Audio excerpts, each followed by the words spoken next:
जनाब अपने मूँह के उपर कायदे आज़म मोहम्मद अली जिनाह की तस्वीर लाई ते बेल च हाथ च फड़ के ते मसाला रलाण दिया। बई लख दी लानत तेरे ते। डिजिटल दहशतगर्दी जिहड़ी है ना वो सिर्फ साडे सियासतदानां नाल हो सकदी है, वो सिर्फ साडे जजिस नाल हो सकदी है, वो सिर्फ साडे हसास अदारियां नाल हो सकदी है। जिस कायद की वजह तो तुसीं आज़ाद बैठे हो, जिस कायद की वजह तो पाकिस्तान बनिया वा, उस कायद की इस तरह करके तुसी पत रलोगे कि कोई बंदा वाजे जे वजाई जा रहा, किसी ने मशीन रख ली आ, कोई रस फड़ा के करन दिया वा, कोई जनाब नान लवाई जान दिया। अस्सलाम वालेकुम। अच्छा 77वां यौम आज़ादी जिहड़ा ना साडे पाकिस्तान दे विच धूम-धाम नाल मनाया जाएगा, ये जनाबे अली साडी गौरमेंट ने फैसला कर लिया ते साडे टिकटॉकरां ने भी फैसला कर लिया ते साडे फेसबुकियां ने फैसला कर लिया। पिछले सालों के विच असीं देखते रहे हैं कि जिहड़े वाजे हुंदे सीगे, किसी ने वाजे वजाने, किसी ने सलैंसर कढ लैणे, किसी ने पहिए मोटरसाइकिल दे तां चक लैणे, किसी ने फायरिंग करनी। दुनिया यौम आज़ादी गलत अंदाज नाल मनाउण लग गई। और फिर पुलिस ने जनाबे अली वाजे वाले फड़ने शुरू करते, सलैंसर वाले फड़ने शुरू करते, वन व्हीलर फड़ने शुरू कर दिते, हवाई फायरिंग वाले फड़ने शुरू कर दिते। ये काम तो हटिया ही हटिया सीगा। लओ एक नवां काम जिहड़ा ना वो पाकिस्तानियों ने बड़ा धूम-धाम नाल शुरू कर लिया। ना इन्हां नूं शर्म आंदी आ, ना इन्हां नूं हया आंदी आ, ना इन्हां नूं गैरत आंदी आ। किसी शै दा मादा ही कोई नहीं है साडे कोल कि असीं करदे की पे आ ते असीं की करन लगे आ। पता नहीं सोचते ही नहीं है, या तो दिमाग की जगह तो कोई तूड़ी भर लेंदे आ, कोई पता नहीं की कर लेंदे आ। मैं जनाब थले वीडियो तुहानूं दिखाण लगा वां, ਇਹ वीडियो थोड़ियां थोड़ियां देखियो ते अगे असीं फैसला करदे हां कि असीं करन की जा रहे हैं। इस्लाम का झंडा लिए आया सर मैदान है कायद आज़म, इस्लाम का झंडा लिए आया सर मैदान है कायद आज़म।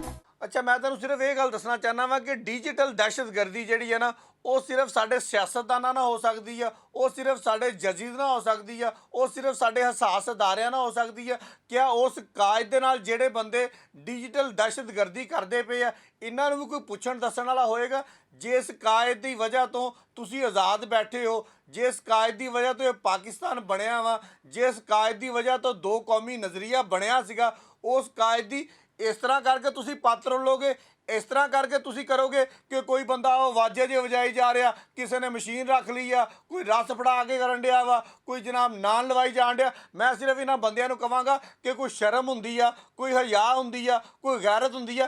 कोई तो ऐसी चीज़ होएगी ना जिहदे विच तुहानूं इस गल दा पता लगदा होएगा कि ये साडा जनाब कायद आ, इस कायद की वजह तो असीं आज़ाद हाँ, इस कायद की वजह तो असीं पुरसकून जिंदगी गुजार रहे हैं, इस कायद की वजह तो असीं 77वां यौम आज़ादी मनाउण जा रहे हैं। लेकिन अफसोस की गल आ ना कोई जनाब साइबर क्राइम वाले उड़ते पे आ, ना कोई जनाब FI वाले उड़ते पे आ, ना ही कोई अदालतां सौ मोटो लैन दियां वा, ना ही किसी वजीर किसी मशीर ने आके हले तक प्रैस कॉन्फ्रेंस की है कि जनाब आ साडे कायद दे नाल तुसीं की कर रहे हो, साडे कायद ने साडे वास्ते की कीता ते असीं जनाब अपने कायद वास्ते की कर रहे हैं। मैं एक वीडियो देख रहा सीगा, उन्होंने जनाब अपने मूँह के उपर कायदे आज़म मोहम्मद अली जिनाह की तस्वीर लाई ते बेल च हाथ च फड़ के ते मसाला रलाण दिया। बई लख दी लानत तेरे ते, तेनू इन्ना शौर ही नहीं हैगा कि जनाब केड़ी हस्ती आ, केड़ी हस्ती वास्ते तू की करन दिया वा। एक जनाब अगे मैं देखिया उन्हें हाथ दे विच बताऊं फड़े हुए, 4 बताऊं जनाबे अली कायदे आज़म मोहम्मद अली जिनाह दे गले च लटकाए ते बताऊंआं दे नाल इंज खेलदा पिया। बई जनाब साडी कौम नूं हो की गया वा, किहड़े पासे जा रही है? अगर जनाब तुसीं अपने कायद का एहतराम नहीं कर सकते, अपने यौम आज़ादी का एहतराम नहीं कर सकते, फिर मैं दोनों हाथों नाल कहांगा भी लख दी शाबाश तुहानूं। ਉਹ जनाब वो ਕਿਹੜਾ सॉफ्टवेयर ਸੀਗਾ फायरवाल जिहा, मैनूं ਤਾਂ अंग्रेजी ਦੇ नाम ही नहीं आंदे हैगे, ਉਹ ਜਿਹਦੇ ਨਾਲ जनाबे वाली ਅਸੀਂ ਸਕੈਨ कर ਲੈਂਦੇ ਸੀਗੇ, ਸਕੈਨਰ ਲੱਗ ਗਏ ਸੀਗੇ जनाब। इंटरनेट 2 दिन बंद रहा कि ਅਸੀਂ ਉਹ ਜਿਹੜਾ ਟੈਸਟ ਕਰ ਰਹੇ ਹਾਂ, ਜਿਹੜਾ ਕੋਈ इदां ਦਾ ਮਵਾਦ अपलोड करेगा ਉਹਨੂੰ ਫੜ ਲਿਆ ਜਾਏਗਾ जनाब। ना ਉਹ ਤੁਹਾਡਾ सॉफ्टवेयर ਕੰਮ ਕਰਦਾ ਪਿਆ। लेकिन एक चीज़ ਜਿਹੜੀ है ना वो ਜ਼ਰੂਰ ਕੰਮ कर रही है कि WhatsApp ਦੇ वाइस नोट बंद कर दिओ, वीडियो डाउनलोड ना होवे, ना होवे, फेसबुक बंद कर दिओ।